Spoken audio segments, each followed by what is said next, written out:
Okay, everyone, welcome back. Episode 7 of the Celtic Way Weekly with me, Hamish John's here as well. How are you finding things at the moment, John? Well, it's an international break, Hamish, so I'm never particularly happy during those. But there's a fair amount going on at the club. I think they're just all the talking points continue, don't they? And there's plenty to discuss on the pitch and off the pitch. I'm personally just adjusting to the winter months and autumn and all that good stuff. I'm kicking off the NFL started, Hamish. I'm quite a big NFL fan, so we're Been watching that at watching the it moment as myself, well. John. It's been Are you? Are good. you getting into it this year, Hamish? Yeah. You got a Who's team your yet? your team? It's not the Rangers mob, is it, that you support? No, it's funny. It's actually the opposite of the Rangers mob. So the 49ers' big rival, or one of their big rivals, is the Seattle Seahawks, which is who I support. Yeah, I'm a Seattle Seahawks man. Do you have a team yet, or are you just keeping a passing interest in it? Yeah, just watching the games. They're on at a good time here. All the American sports on at Mm. kind of afternoon, early morning, mid afternoon kind of time. So it's you don't get much live sport in Australia or live Mm-hmm. quality sport. So you make the most of it when you get it. But yeah, no, that's going all well. It's a bit of to be honest, it's a nice kind of welcome distraction at times from Celtic to Mm-hmm. have like these sports where there just always appears to be real jeopardy in matches, and you kind of can never tell which way they're going to go in comparison to what Celtic can be like domestically. Having said that, though, the weekend was a bit like that. It was a good game. Yeah, it went down to the wire. Yeah, that's the thing about the NFL. People decry or whatever. It's becoming increasingly popular over here, but it's undeniable that it's just so competitive in almost every game, and it does go down to the wire, and it sets up all these dramatic moments that you feel the thrill of at times. And listen, we need more of that at Celtic. I do feel like the Celtic supporter at the moment need a bit of inspiration, a bit of magic, a bit of excitement.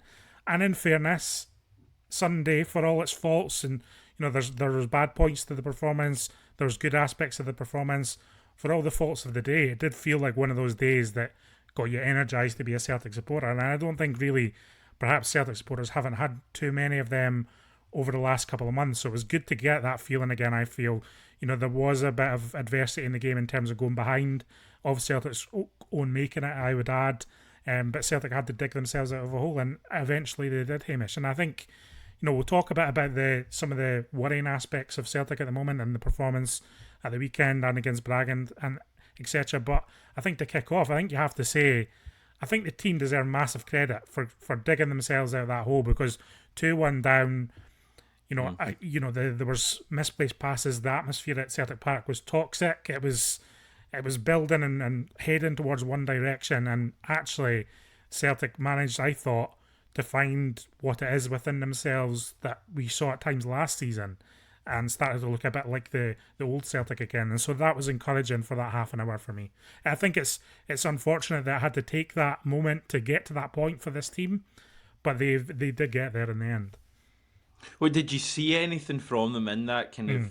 especially the final 15, 20 minutes when I thought we actually penned Motherwell back and played really well? Did you see anything in those 15, 20 minutes that kind of filled you with more confidence over what's to come? Just that they're capable of it. I think when they really are pushing, and they kind of let themselves go a bit, where they don't have to think too much about. I'm not sure if it's that they're thinking too much about the occasion or the game or whatever the circumstances of the game.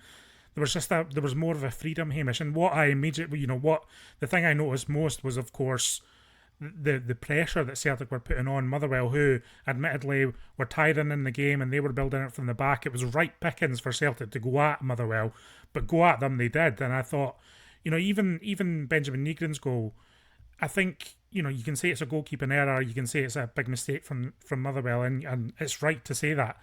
But look at how many Celtic players are attacking the ball at that moment, are in and around that box at that moment. And essentially, Celtic, I feel, forced some of the errors that Motherwell started making. And that's just something we've not seen from Celtic too much of late. We recorded a lost episode last year where we talked about this concept of winning the ball back and then getting a shot away, and this kind of counter pressing, etc. That's just been a decline of that over the last year or so. But I felt in that last half an hour it really picked up again. And that's the intensity I feel like we need from Celtic going forward. And that was what I noticed from that half an hour. Again, born out of necessity, Hamish, but it was still there. They still produced it when they had to. Yeah, big moments in there as well at the end. Mm. Dies and Maida, who really struggled in the game and has struggled generally this season. A last gasp goal for him. Really kind of good movement and a good header as well. Balikwisha, big Mm. moment for him. He'll be going into the break. I know he's not away with DR Congo, but he'll be going into the break feeling quite good about himself. Himself, I think he was, giving it a bit to the fans in a positive way. I don't think after the goal, but I think he made a tackle or something after that and was giving it a bit of that. So he's clearly got a bit of, something about him at last. We're seeing that. And I think the team will be feeling relatively good. My question is, and clearly, the fight is still there, and that's something Brendan Rodgers keeps bringing up. It's just whether we do build from this now. And I know I'm Mm. jumping ahead ever so slightly, but you look at our next, I think, 7 fixtures between the next 2 international breaks, and there's some really challenging ones in there. I mean, I don't even need to really tell you which ones, but your Europa League games and a couple of domestic ones as well. We need to bring a better level, or you could be looking at, not to put a really horrible thought out there, but you could be looking at the season in a real state if this next run doesn't go well.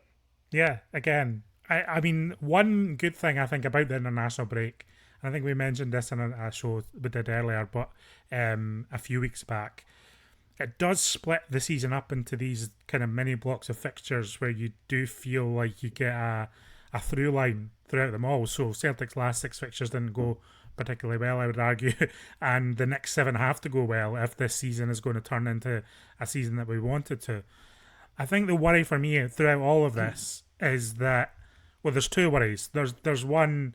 I thought Braga just totally outplayed Celtic on Thursday and like stepping up to that level of European competition, albeit the Europa League, not the Champions League, etc. Celtic, I just thought looked a bit out of their depth against Braga, and that's a real worry for me, along with some of the aspects of how it played out in the night and some decisions Rodgers made on the night and some of the things he continues to say in the press. That is a worry for me. The other thing is that I I get the sense that Rodgers still doesn't really know what his best team is or what his best formation is, what his best attacking lineup is, who his best right winger is. There's a lot of stuff that I feel like Celtic are kind of, having to come up with on the fly here to cover for the mistakes that were made in the summer. Now, I'm not going to go Did over he all the not say mistakes. that, John? Did, Yeah, did he not say yeah, that after the game with Dyson? Like, you're basically yeah, learning as we go. yeah. So this was the question. It was actually our friend Stevie who asked the question because Oh, God. Stevie wanted to know whether he was going to persist with Daisamedi on the right wing or whether he was going to move him to the left or through the middle because he was obviously against Motherwell more effective once he came off that right hand side. I think everyone would agree, and obviously he ends up getting the goal. So Stevie asked that, and Rodgers, if you hear the audio, he essentially, it comes across even perhaps more drastic than how you read it on screen. He said, I don't really Yeah. know. I don't know. He says, we're constantly trying to find, and then he stops himself. And then he says, I don't think he really knows how to answer the question. And then he says the comedic Yeah. thing of, not unless you can play on the right, can you, to Stevie. And then he explained the context around that. But he says it's this continuous job of looking to find the solutions. I think that normally over the course of pre-season you're finding out all these things and then you arrive into your season and you're ready. We haven't been able to do that. So you have to find out within the games themselves because we're playing midweek games. There's hardly any training. And it feeds into this thing. And I said the same after the formation change against Braga.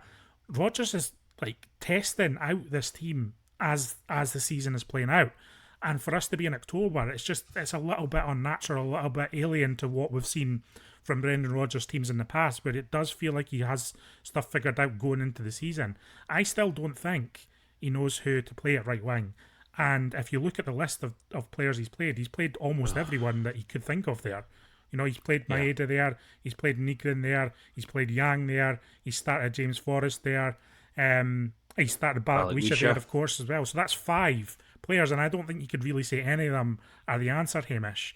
And I don't know about you, but to me, that's a very concerning point going forward because, as I say, you can talk about Rodgers needs to be more flexible. Rodgers needs to, find the tactics that he needs to push Celtic forward. But ultimately, the personnel isn't really there to do that, you know? Yeah. No, I mean that's the thing for me. I said the other day, if you're kind of looking for solutions here. Mm, Are there actually solutions? Like, are we? And we all know what happened in the summer. That's kind of one issue. The other issue is Brendan Rodgers keeps saying is this is the squad that he has, and he has to try and make this work. But I do just wonder if we've just messed things up so badly in some areas that there just isn't really a solution. Now, I know you could argue that there's always something he can do, but mm, if you just talk about that right wing position, and by the way, this is something that virtually every fan was saying throughout the yeah. entire window. Why are we signing? Or why was virtually every winger we've got a left winger? What the hell are we doing in the right here? And you just kind of assume maybe that something is going on and they've got a plan here. It's very clear there is no plan. As you say, all those players have kind of played on the right and struggled. And there's no one else. It's not as if we're waiting on anyone coming back from injury either. So short of a kind of rejig in formation, which I don't think is going to happen, and I don't think that you would even have a Brendan Rodgers team that wouldn't have like a player playing on the right. You'd still need a kind of right-sided player. I'm really not sure. I think Dyson is probably still the best option, but it looked Mm. like he struggled really badly. So it's just like, I mean, what do you actually do there? So the only thing that's going through my head is just this hope that Alistair Johnston comes back and provides a little bit of something different in that position that might unlock something in one of the players ahead of him. And I don't know if that's a long shot or it's just me doing the wishful thinking thing. I'm just thinking maybe when Johnson comes back and he's able to be that, overlapping and really aggressive, forward thinking right back that we know he can be when he's on top of his form. Um, we might see something like you might go back with Nigrin there and maybe have Nigrin play, that little bit of an inside role and then having Johnson overlap him, etc. And that might be more functional. I think we saw a bit of that, didn't we, at Pataudry at times? And I guess that might be something I might be thinking about after the international break. But that's relying on one, there have been no hiccups with Johnston's injury, and hamstring injuries sometimes can be a bit tricky to recover from. A little bit of niggles as it goes on, and you get up to speed. Secondly, it relies on Alistair Johnston being on the top of his form and back to his best, which it might be a big ask just coming off that injury as well. So it also relies on Nigrin being able to play that role and me not just coming up with something on the fly here that could work. I just don't think any other option for me fits in my head at the moment. I think in doing that, you might be able to add a little bit more energy to the midfield as well. Now, I think Nigrin's been good in a creative sense, Hamish, but as we've talked about previously, there is issues, I think, around his mobility in that midfield, especially in Europe, and the intensity that he brings to that midfield that might be better suited to one of the other players. And so you can maybe kill two birds with one stone there and maybe have Nigrin coming in off the right, Johnston going down the right, and then having a little bit more energy in that midfield. But even as I'm saying it, Hamish, I can tell Yeah. both that people will be going, "What are you talking about, John? That sounds like a disaster," and that might not be the solution either going forward. Yeah. Yeah, I mean, Brendan Rodgers has been pretty keen to point out, I think, early on that Nigrin is a central Yeah, player yeah, who he was kind of forced to play out on the yeah. right rather than something he necessarily wanted to do. I mean, I'd have real doubts over Nigrin's speed on the right hand side. I just personally didn't think that worked at all. I thought at Ibrox, for example, in a kind of a big game of the kind of standard of game you're going to be looking at, I thought he was really poor that day. I don't think it works with Ralston there. I don't think it particularly works with Donovan there either. I think it really relies on Johnston being a stormer. I actually Okay. thought Johnston was playing pretty well prior to his injury. I know he had some dips in form last season. It is of this speculative in nature because you could say that about almost every solution that we talk about. I could guarantee you we could pick out three things that we don't like about it. I think you're right though. I think the kind of the most realistic thing is that Maeda continues to an extent. But listen, the formation change against Braga as well. again, after the game, the players were talking about that's not something they've really worked on or really done. They were just had to be flexible in the moment. And I think it worked to an extent against Braga, but I also felt that it left Celtic quite open and they were quite defensively ropey for periods in that second half as well. So that's not a real solution either. So this is my point though, is like all of this is a result of the ill preparedness of the summer. And you have to have sympathy with an extent to Rodgers. I know he's taking a lot of flack at the moment. A lot of it's deserved. But I just think when you have got the personnel available to, it's not really about individual performance. It's really the structure and the balance of the team is off at the moment because we don't have a dedicated right winger who knows how to play that role other than James Forrest, who's getting on a bit and is better off the bench, or Yang. And I think we know that Yang isn't really it at Celtic. So it's just a big concern for me at the moment, that one. Yeah. Question marks for me if Balikwisha is even a winger at all, because I thought it was actually a really good contribution for him for that assist, and it was kind of more in an inside space where he found a bit of space. I think it's a good pass from Engels, and he did things really quickly. So I've mentioned this before, but he played centrally at times for Antwerp, and I just wonder, do you try something there with the midfield with Balikwisha? He's clearly got some sort of talent. Really doesn't look like a winger to me. He looks like the kind of player who's got a really neat first touch and is good in tight spaces. And maybe you try and work something out with him and centrally to get that midfield going. I know you were watching the midfield closely in the Braga game. Yeah, and I really felt that there was just too much of a disconnect and too much distance between the players. And that's really what has been a big problem. And I think to that end, I really think, and this isn't about Greg Taylor's ability as a player, because I think there's question marks about Taylor's ability to step up to European competition too. It's more about what he did functionally in the team, which was play a very inverted role, almost as a defensive midfielder at time, and did really help out with, I think, that balance in the team. Now, what you're seeing now that Taylor is out of the team, there's the Rio Tati's a bit all over the place. He doesn't really know what he's committing to on that kind of left side of midfield, and he is actually having to do a lot more defensive work. I feel like, to varying degrees of success, but he is at least busy in those areas, and I just think that's something he's taken up the responsibility stuff that Greg Taylor was doing at times, and I think we've seen. Now, Sriracha's been a mixed bag for me so far. I've been impressed with him at times and a little bit confused with him by others. But what I do think he does is I think he certainly plays in those more central areas more effectively than Kieran Tierney does, just naturally, because of the profile of player he is. So I really think Celtic are missing something with this and lack of invertedness. Maybe the formation that Brendan Rodgers has been playing over the last few years has been relying on an almost inverted role from that left back position. And now that's not there. You have to find a different shape to your midfield because it's not working. And so then when you're thinking, if you go three at the back, then you have wing backs, and then you maybe play Nigren and Balikwisha a little bit more centrally in support of a striker. I don't know. It's just what I think. What I'm trying to underlie here, Hamish, and kind of what you're getting as well, is just it's a mess at the moment. I just feel like we can't really name a bang-on Celtic starting 11 information that you're just really confident that's going to start the game well and get the job done. And I think that's a pretty damning position for Celtic to be in. Yeah. So we're just kind of in a position where we're hoping that it somehow comes together. I know that's a little bit of a bleak position to be in, but we did grab some, last-minute victories a couple of years ago when we weren't playing particularly well. There was like Motherwell away, there was Easter Road when we scored late on.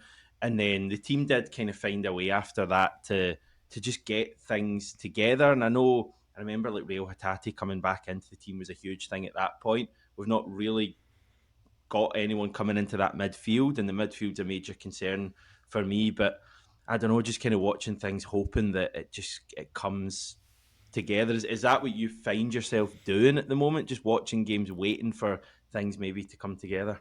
Yeah, it's also me talking myself round based on what I'm seeing on the pitch, because I was very down on the game against Motherwell, and actually the last minute goal and the kind of the things that spring up from a moment like that, and then you start justifying to yourself, well, maybe this is the team can turn it around, maybe this is a bit of a turning point, maybe this will galvanise the team and bring everyone together and they move on. But all of that's not really based on what you see on the pitch. It's more based on what you know about the thoughts and feelings and motivation around football and how that can transpire, which is obviously far more difficult to hang your hat on than seeing really problems with the structure of the team against Braga and Motherwell, and this lack of balance in the team. And really, that's what's been underlined for me at the moment. And I guess, the kind of these outside factors can play a role, and we've seen this before where Celtic do go on a roll and get a steam up because they experience these moments at the end of matches. There's been a few famous examples of that in the past, as you're kind of alluding to there as well.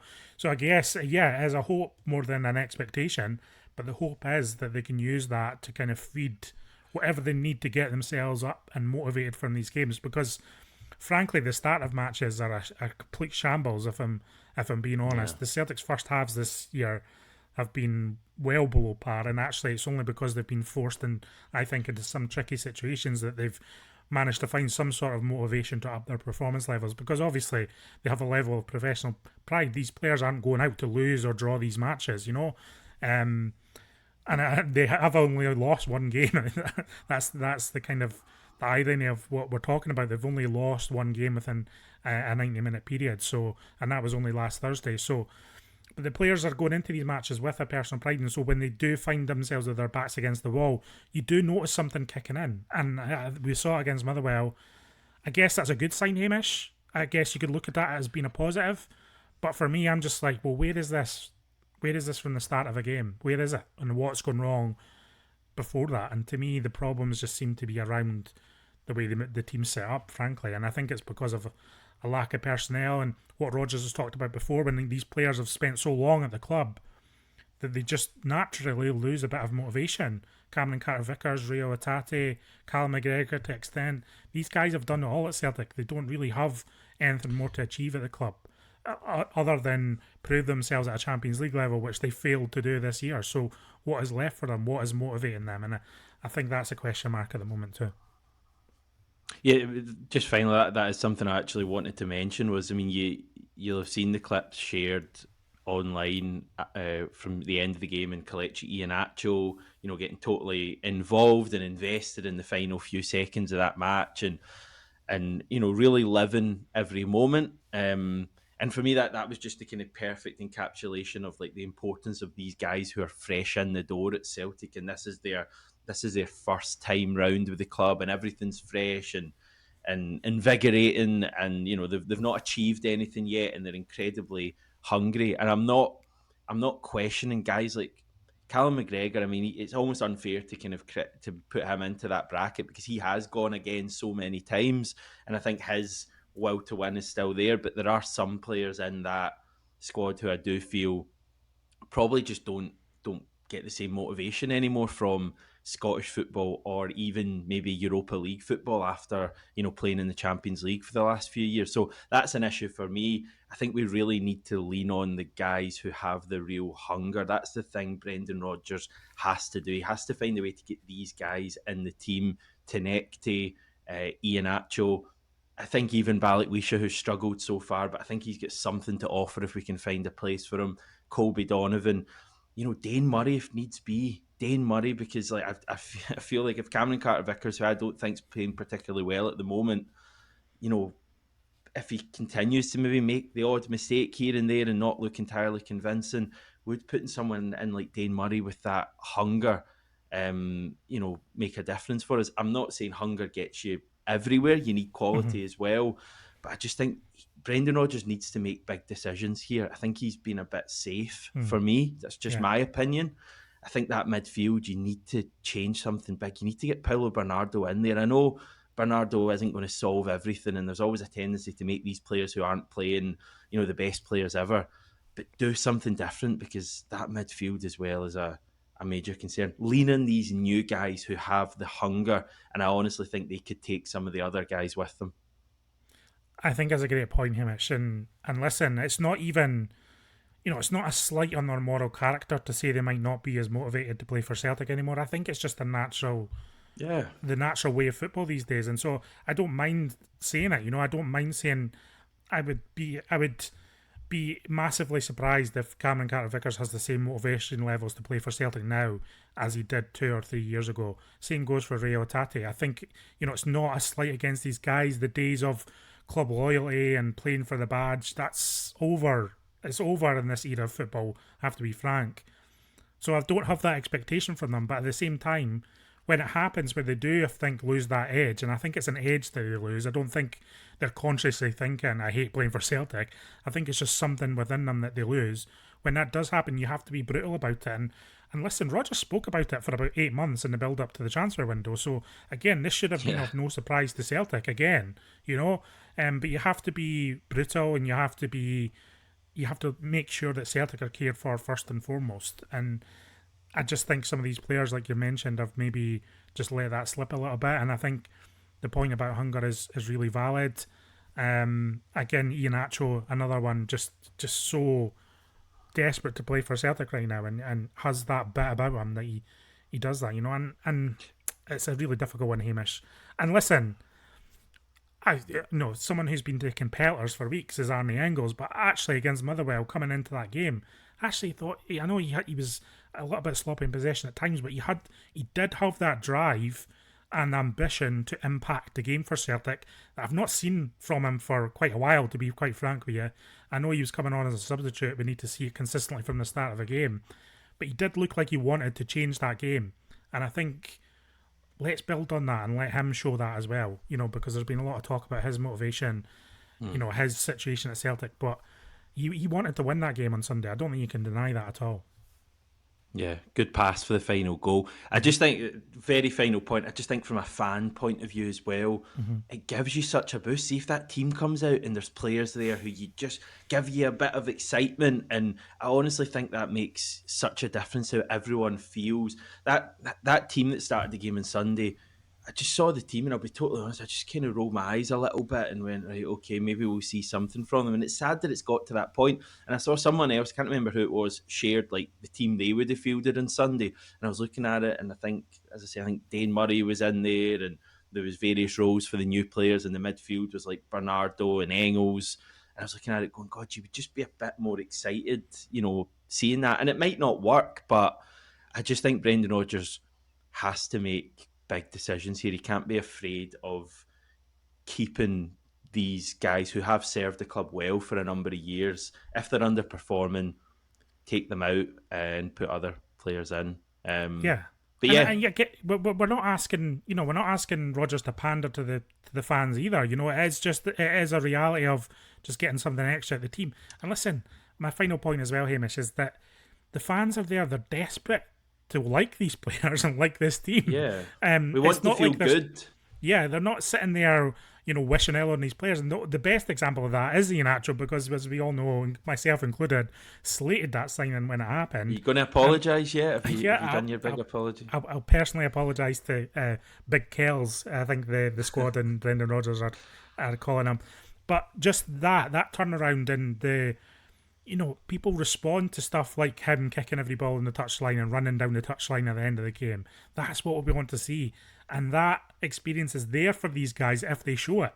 You know, it's not that we all wrote off Iheanacho and so we're going to hold a grievance against him for till the end of time. As soon as he shows a bit about playing for Celtic in a Celtic shirt, the fans just latch onto it and adore him. And I think that's what we need more of. Yeah, I think you're right.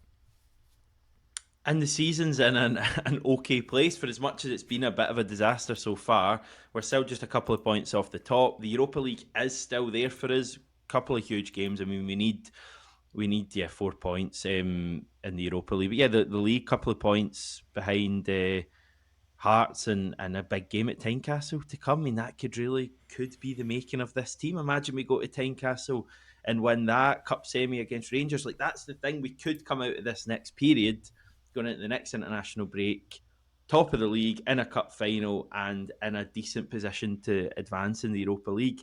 It's all there for the team. 11 of them away in international duty, by the way, John.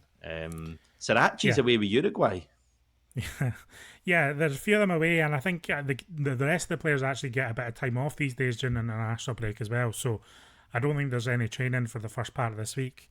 Yeah, they all go away, they get a few days off, they get to relax a little bit, and then I think they come in towards the end of this week and then obviously train in the build up to Dundee. So, I mean, Rodgers was asked about that as well, just like, are you looking forward to getting some time in the training pitch? And Rodgers is like, well, the reality is that we don't. They're not in there. They weren't in there every day from Monday going through new formations and training drills because half the team's away and a lot of them get a wee break. So it's not as much time to change things as you might expect. Okay, so that's going on over the next 10 days or so. While all that goes on, we've also got the stuff off the pitch. We had a big fan meeting on Monday evening between Celtic and some reps from the board. We had Chris Mackay there. Michael Nicholson was there as well. I think like the SLO and John Paul Taylor and a few other um, reps at Celtic were involved. Also involved were several fan organisations. I think there was like over 20 people there in total, a number Mm. from the Celtic Collective and the various other organisations that were invited. So we've had various things coming out. There was some leaked stuff initially, John. There's then been official correspondence from both the collective and shock horror, even Celtic. Dear oh dear, what's going on here? And an interesting kind of maybe a slight disparity in what has been said happened at Mm. the meeting and maybe what has come out from Celtic. There's one line in particular from Celtic where they actually acknowledge that the club is not where we want it to be at the moment, which is Yeah. interesting. But I think people are maybe reading a bit too much into that for me because that's something they've said before, and it's something I think they said that in a statement. They said it at the time of the financial results were released as well. The transfer window didn't work out the way we wanted to.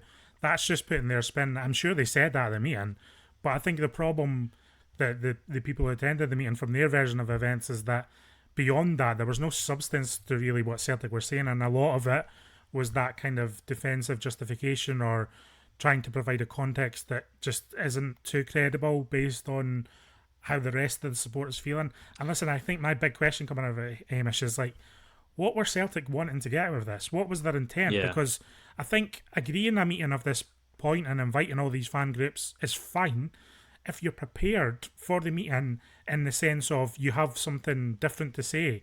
You don't arrange this meeting if you've just got the same things to say that you said in the statement at the end of the transfer window that was completely tone deaf, knowing that all these fan groups are going to release the minutes from the meeting eventually.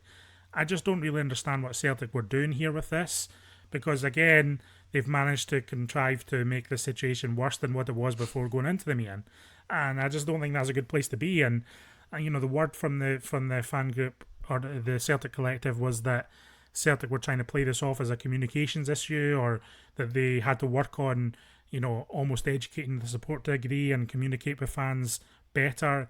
And I think if Celtic are trying to conflate this as simply conflate the frustrations of fans as simply a communications problem, we know that there is a massive communications problem at the club, a massive PR problem at the club.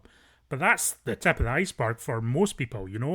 What people want Yeah. out of Celtic is substantive explanations of what they did feel went wrong with the window, and I know they all kind of explained that in a statement, but what they thought went wrong and what they're going to do to fix it. And it seemed to me that from what I've read from the Celtic collective statement is that Celtic didn't really have an answer for those things, and really they're quite happy with the setup of the club, the way it's run, the structure and the strategy of the club, and this kind of idea that everything's run by committee. They seem very comfortable with that, and they don't mind that they've got to run things past non-executive directors, which, look, to a degree, obviously the Celtic management and staff and chief executive are accountable to the Celtic board, but surely someone has to be taking a point on transfers and not having to run everything by a committee of people every time Celtic want to buy a player. That seems very outdated to me. And again, the club are underlining that they're happy with that. It's not by accident that happens. But can there be a surprise that there's no urgency or no kind of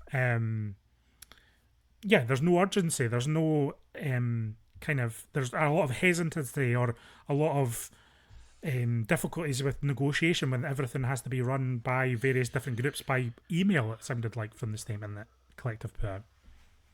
They're obsessed with this communication line because they brought that up in the hashed Saturday night statement, didn't they? And made this Mm-hmm. big thing about we can't be public with every aspect of a transfer deal as if that was the issue. Again, from what I understand, yes, we would like the communication from Celtic to be better. However, that would actually be less of an issue if we just knew things were being run properly. Like if things were going properly at the club and we were behaving like a big club, I don't think people would be as fussed with the communication. The issue is when things aren't going well and we're then just hit with silence. And when we do hear from them, it's just excuse after excuse. In terms of why they called the meeting, I mean, I personally think they're just in such a kind of uh, bubble, I guess, at Celtic these days, where that there's a kind of culture of taking no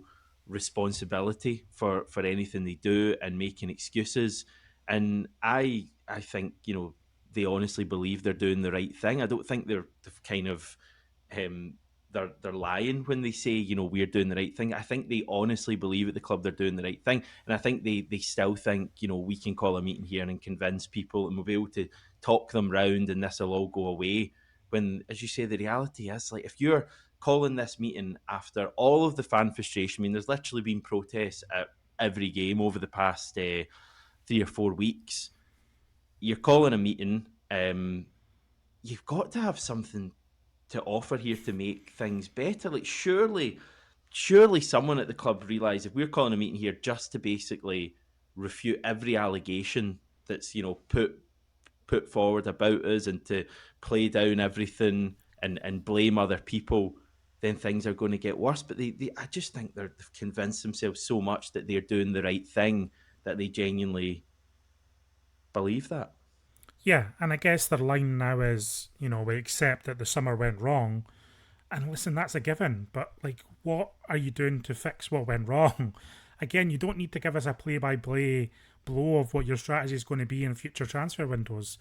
But give us some sort of indication that, there's all this talk of, there was a lot of talk about accountability at the moment from the fan group, and the collective statement said when pressed on accountability for failings, the club rejected the premise of the question, but referred to internal reviews and the experience of long-serving non-executive directors.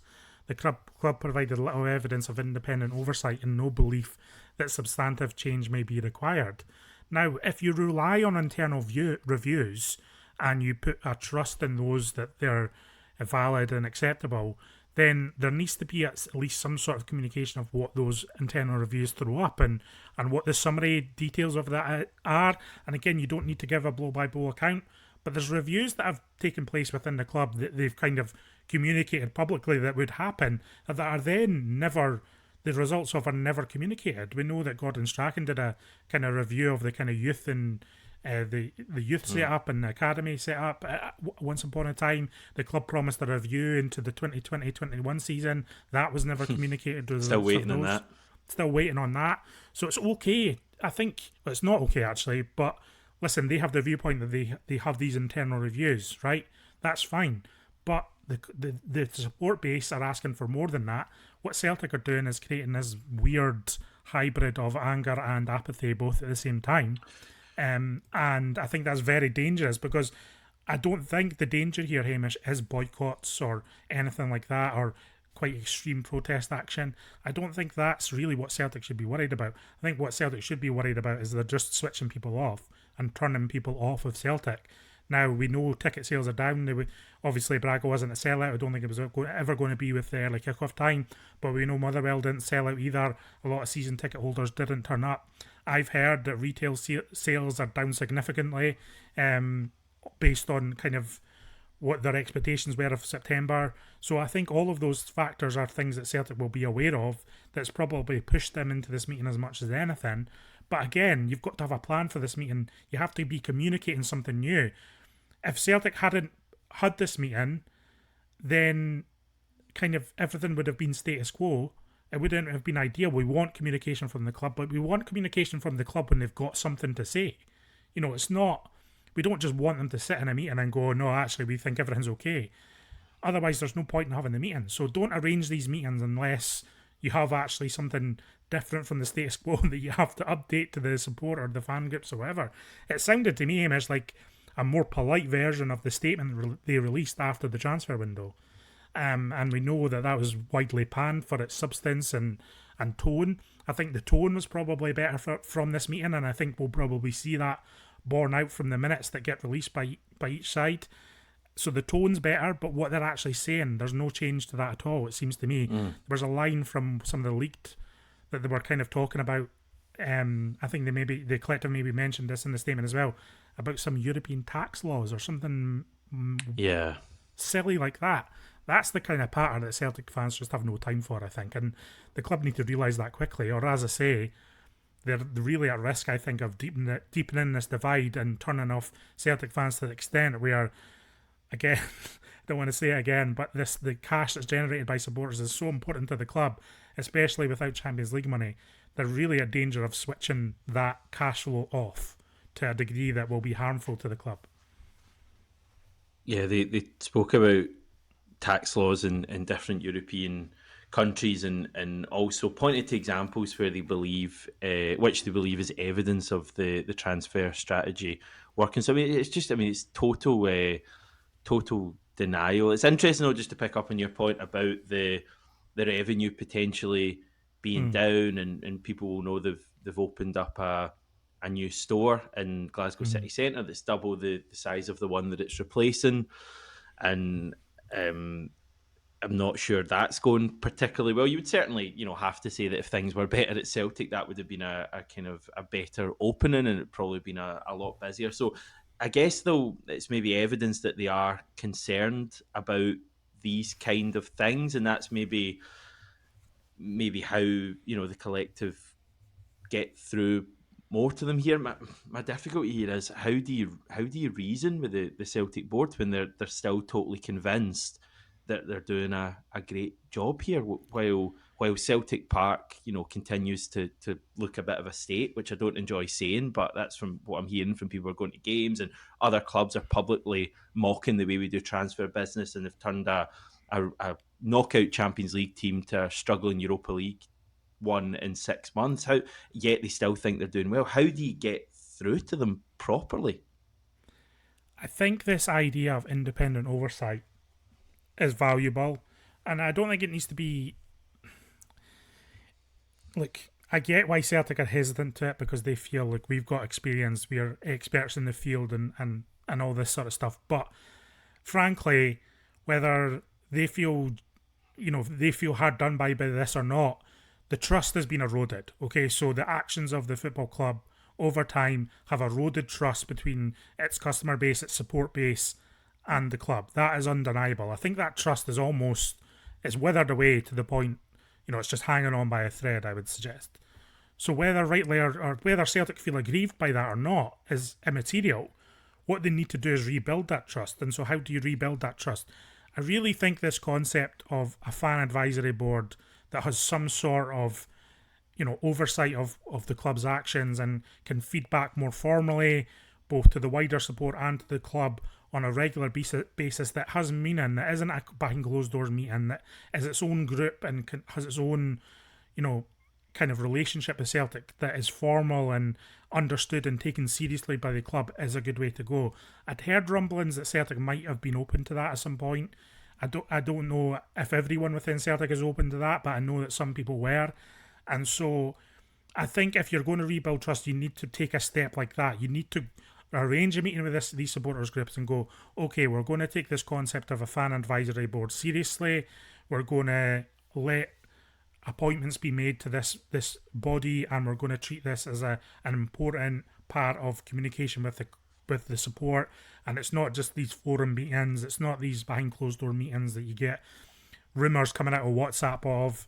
It's a substantial body that can hold Celtic to account in a way that they need to be held to account to regain trust with the Celtic support. It needs to be people that the support trust, that can then be a go-between almost between the support and the board, and go forward on that basis. I really think that has to be an outcome of all this, and I think that's something the collective will push for over time. But something like that needs to happen. Otherwise, it's broken down, Hamish, for me. It's broken down. The trust is broken down. I mean, if it was up to me, I've spoken about this before, but I would have a dedicated sporting director in place who would be given a budget by the board, and obviously is held accountable to the board. but someone who's given a budget and the freedom to enact a footballing strategy at the club, which just doesn't exist in the moment. Do I think that's going to happen? I have no hope of that whatsoever because, as we mentioned in one of the first episodes we did, the man who rules things at Celtic is Dermot Desmond, who's almost unnamed in these minutes to an absurd level, Hamish. You know, this reference to non-executive directors, this reference to the nameless figure that is Dermot Desmond, I think is pretty absurd. I think it's, and I've been a fan of what the collective have done over time and the way that they've arranged and organised themselves. I think the lack of anyone speaking about Dermot Desmond from the collective is also absurd. He is the man with power at Celtic, right? And Michael Nicholson's a problem, Chris Mackay's a problem, Peter Law is a problem to an extent, although I do think he's not as involved as some people think. But the person who has the top down strategy of all of this and the people that all of these people serve is Dermot Desmond. And unless you change his mind, which I don't think anyone can do, then realistically I don't think anything's going to change at Celtic, unfortunately.